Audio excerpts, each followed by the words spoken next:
Today, I fucked up by driving 40 miles on snowy roads to hook up with a Facebook girl I'd never met. Didn't happen today, but still a bizarre and embarrassing memory that sometimes wakes me up at night. Important preface: I am drive the 1998 Honda Civic from the trailer park to Walmart to buy a $5 Wolf t-shirt pour. A few years ago, I worked about 25 hours a week humping the grill at McDonald's in a frighteningly small town. When I wasn't on the clock, I was free to drink and mingle with the bottom of the social ladder of rural America. They were actually some of the nicest people I've ever met. This was a self-destructive period in my life. For entertainment, I'd pass the day drinking and crawling through Facebook for entertainment drama. There isn't much more to do when you live in the trailer park in the middle of a cornfield in the Midwest, especially when your weed guy is out of town. I ended up friend requesting a somewhat older girl who was, well, trashy hot. Like a trailer park Emma Watson with stress lines on her face. She seemed open. We exchanged pleasantries, which rapidly escalated to us flirting because we were both horny. We flirted for about 2 hours, which escalated to sexting. Through the haze of alcohol and horniness, I was certain that this was the most beautiful woman this side of the trailer park and I had scored big. We scrambled to make a time to meet up and chill. Trailer Emma says, "I'm ready for you now." Now that got my warrior to stand at attention. There was one problem though. She lived 40 miles away, across the county line, and snow was in the forecast. My poor little beater car did not handle snow well. But my dick had been crying out for this woman for hours now. So I said fuck it.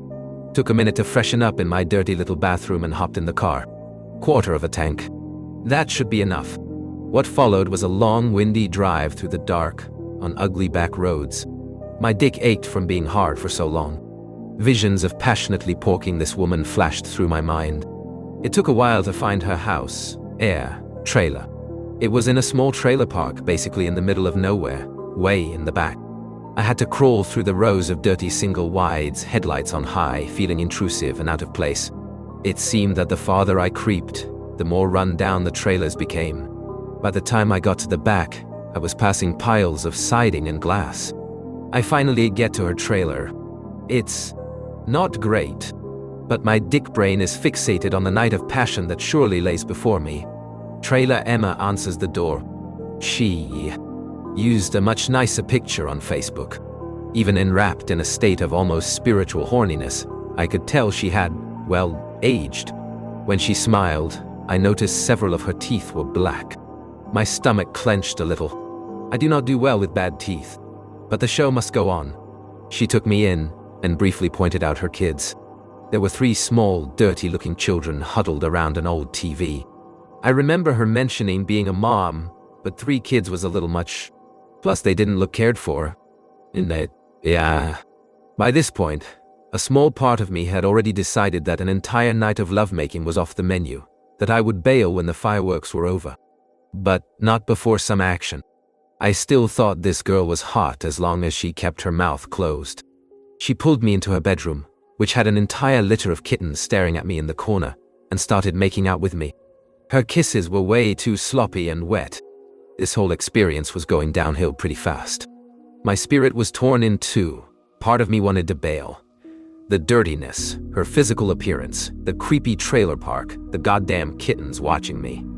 But the other part of me wanted to rip this woman's clothes off and fuck her till her pussy retired and moved to an assisted living facility.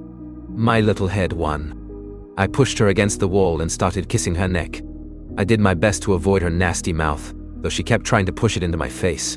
Within moments, she was naked on the bed, legs spread, waiting for my stiff magic wand. This is what I had wanted, what I had been waiting for. A night of passionate lovemaking with a questionable but moderately attractive Facebook mom. So I thrust my loins forth, and came immediately with a shudder and a groan. "You came now?" Trailer Emma said in a disappointed voice that still haunts my dreams. I guess being aroused for 4 hours can often result in sperm school being let out early. Now, I'm just a man. This has happened before. Normally I take a few minutes to recharge my batteries and get back to work. Which is what I would have done had I not been experiencing the singularly worst episode of post-nut clarity regret that I ever had in my entire life. Everything hit me at once. Being far from home at night in a strange trailer park. Her dirty, sad-looking kids in the other room. her meth mouth, her emaciated frame clinging to a pair of obviously fake boobs. It was like the existential dread paranoia from weed, except it came out of my dick. Then, I noticed the window. Remember how I said snow was in the forecast? Well, there it was, fluttering past the outside light like a ghostly interpretive dance of your ass ain't going home. I immediately hopped up and tried to emit some kind of plausible excuse for leaving. I don't even remember what I said. I do remember her sitting on the bed and giving me a blank stare as I fumbled over words. I felt like the dumbest man in the world. I just wanted to disappear. I quickly threw my clothes on and stumbled out the door without a goodbye. I start my beater car and try to reverse, but I don't move. My bold tires spin in the mix of slush and mud. I start to panic. I gently depress the accelerator as visions of spending the night with this weird lady and her kids dance in my head. By a miracle of God, the car lurches backwards. I laugh hysterically with relief. The drive home was long, slow, and dangerous. The snow hurtled past my windshield in silence, my chest heavy with embarrassment and regret. What in the blue fuck was I thinking? Driving 40 miles in the snow to fuck a stranger in a strange place. I couldn't wait to get home and forget these awful memories in a haze of pot and PBR. The first thing I did when I got home was log into Facebook to block my lover. Thankfully, she already had. Then I went to my room and got so drunk. Everything was better till I woke with a fever. Because I had chlamydia. Because I went in on a strange woman bareback. I had to call my gram to pick me up in her nicer vehicle and take me to the clinic an hour away. She grilled me the whole time about why I was going, and I had to lie and say I had a sore throat. The antibiotics they gave me ended up making me incredibly sick, so I had to go to the clinic a few days later for a big shot. I missed 4 days of work and almost didn't make rent. So, I traded about 3 seconds of sexual enjoyment for an infected dick, a tiny paycheck, a pissed-off gram, and a lifetime of embarrassing memories. I did talk to a social worker at the clinic about Trailer Emma and my concerns about her kids. Not sure what happened after that, but she said she'd look into it. My life is a little less self-destructive these days. I moved to a better town, got a better job, and settled down with a girl. But I will never forget my misadventure with that woman. The memory of revving the engine and not moving is particularly haunting.